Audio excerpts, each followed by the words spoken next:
G'day cocktail lovers. I was looking at the Punch Drink website, which is one of the regular sites I go to get cocktail ideas, and they had a roundup of what are the most popular drinks at a lot of well-known bars across America. And apparently in the Denver branch of Death & Co, their most popular in-house cocktail is called Sillhouettes. And hell, if it's good enough for Death & Co, it's good enough for me.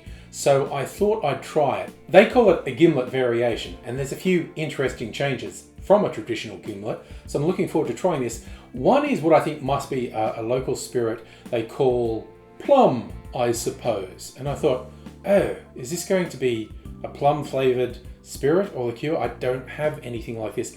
And I looked it up, and although it's named after the fruit, the distillation is not done with the flesh of the fruit, it's done with the seed or the pit. And so it ends up having those almond-like flavours, famously like maraschino, which is made, again, from the seeds from the maraschino cherry, not the flesh. So I thought, honestly, from what I read online, maraschino liqueur is probably a good substitute, so that's what I'm going with. To make the cocktail, we go like this. In our shaker, you put 1.5 ounces or 45 mils of gin. Then I'm putting half an ounce, 15 mils of maraschino liqueur, because I don't have plum, I suppose. Then 3/4 of an ounce, about 22.5 mils of lemon juice. Then half an ounce or 15 mils of vanilla syrup. And finally, 1/4 of an ounce, about 7.5 mils of grenadine.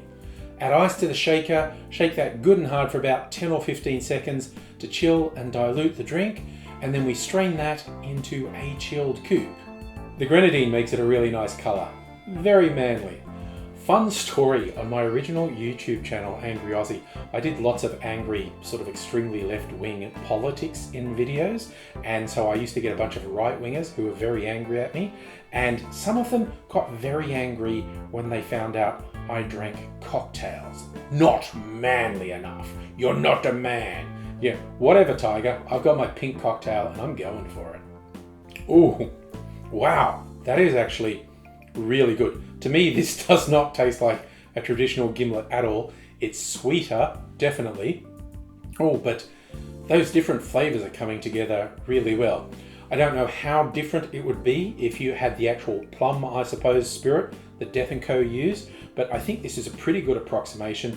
And I think, yeah, you shouldn't be scared to go for substitutions when you find a recipe that sounds interesting, but you don't have the specific thing that's listed in it.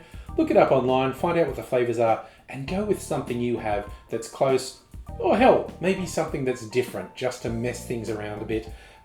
Creativity, experimentation, and fun is how I like to approach cocktails, and it's worked with this one. Hope it works for you too, and I hope to see you again soon. Cheers.